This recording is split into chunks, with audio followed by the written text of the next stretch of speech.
Yes, indeed. Rockin', rockin', rockin', keep on rockin'. The 49ers, they have done it again. It's celebration for the second week in a row, and we deserve it. How stressful was that game for you? That game started off looking as if it was going to be one of those days. They pulled it off. Most stressful game of the season. I don't remember being that stressed since last year's playoffs. It started off bad. I was up on my feet, never sat down. How did you handle that game? Was that enduring or what?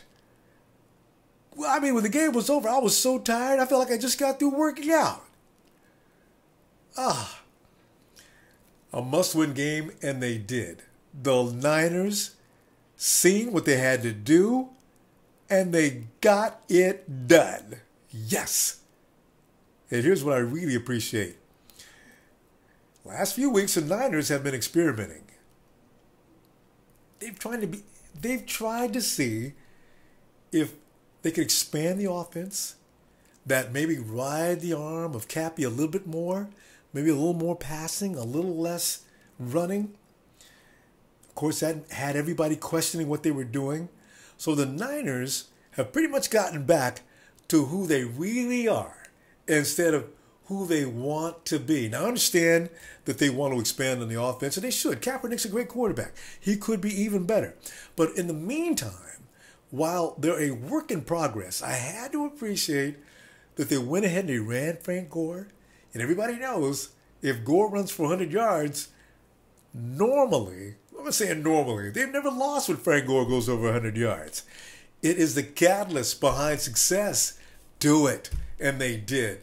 No INTs today. God, I was delighted to see there was no INTs today. Cappy, you were okay, my man. I loved it. I loved it. I loved it. Also, did you notice we have a lot of frontline players missing? Everybody knows that.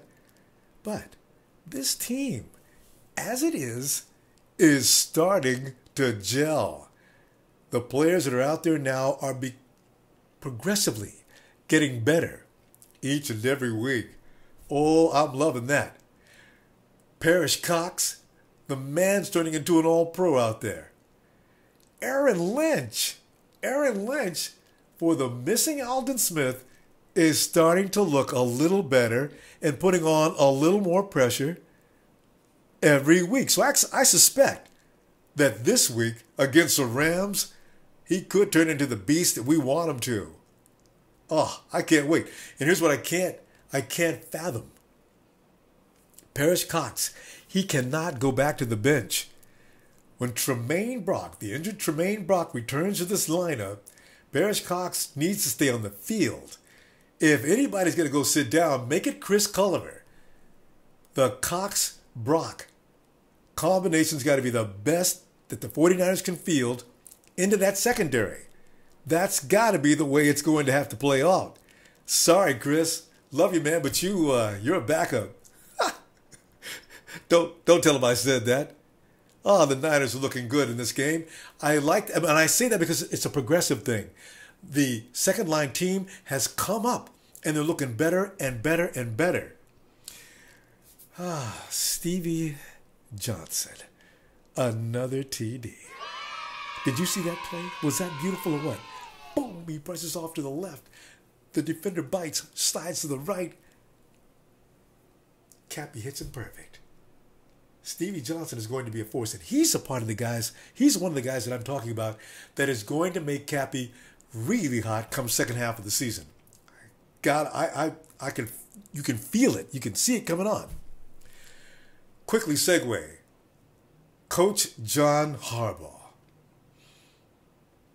Alex Boone came in this week and he says, people need to leave my coach alone. If they don't, they're going to have me coming at them. I loved it. This is the kind of attitude that I think really exists. Now, of course, there's probably a couple of players that don't like Coach John Harbaugh. I'm trying to think of any club in the league that has 100% we love the coach. I doubt it. Remember, before Harbaugh came to this, and I don't have to remind you, you know that the 49ers had a lot of talent. The 49ers are not just now having a great team. They struggled under Singletary and everybody before him for years. Playing football the John Harbaugh way is working. Why argue with that success? Because he has players missing? That is no reason to spotlight Harbaugh. You bring in any coach in the league right now, he would have the same problems, even more so, trying to get a team that's lacking certain personnel to do any better. So Coach Harbaugh is to be left alone until the end of the season, of which they should extend his contract. If Trent Baalke doesn't like it, maybe we should hire a new GM. The Harbaugh way works. All right? Let's just stop with the Harbaugh madness. And listen, if you have any suggestions on that, write them down below. I'd love to hear from you. Really, I want to know about what the other camp is saying, because most of whom I've talked to, they all agree. Leave Harbaugh alone. Let's get to the play of the game right now. That shot to Brandon Lloyd, the most acrobatic. There was hang time involved in that catch. It was the most complicated thing I've ever seen. And Lloyd comes down with that ball, and I said to myself, wait, run that play again. I've watched this over 30 times already. I can't get enough. Brandon Lloyd, you are going to be something coming down the stretch as well. Can't wait to see him when we put him up against the Seahawks.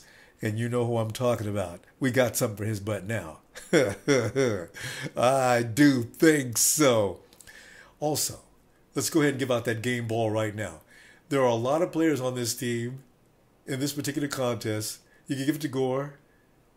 You might even be able to give it to Bolden as well. But the MVP of this team, and it seems to be that all the time, but you gotta give it to Phil Dawson. 22-17. Dawson was responsible for most of those points. He is the MVP. Phil Dawson can kick a field goal from anywhere on the field. They spotted him at 51 yards. I believe there's a 52-yard. If they would have put it to 62, I think Phil still would have put that ball in. I am a huge Phil Dawson fan. So there you go. Phil, you are the man, and we are so grateful for all that skill. Ooh. Also, you know what? The Rams. The Rams are coming up next week. It's another must-win game. The Rams have to be the most feared team in the league. And why? Because you can't lose to the Rams.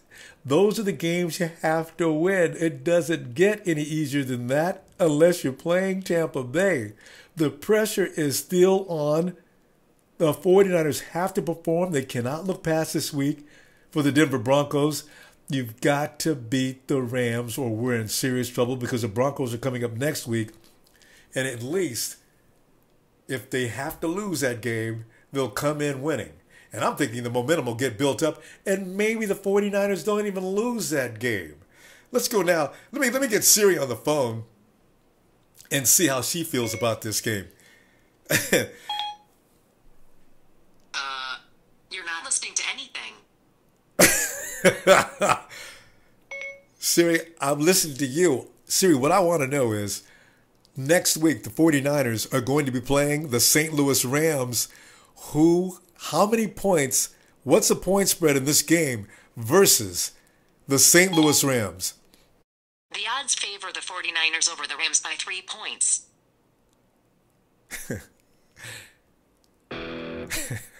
3 points? The Ram defense is pretty good. Maybe that's what the Niners aren't playing at home. Maybe that's why only 3 points. A little scared already. Now it's going to be another game of blood-curdling endurance for 4 quarters. That's all right. Just win, 49ers. I don't care if you win by 2 points or 1 point. You have to win. Just win.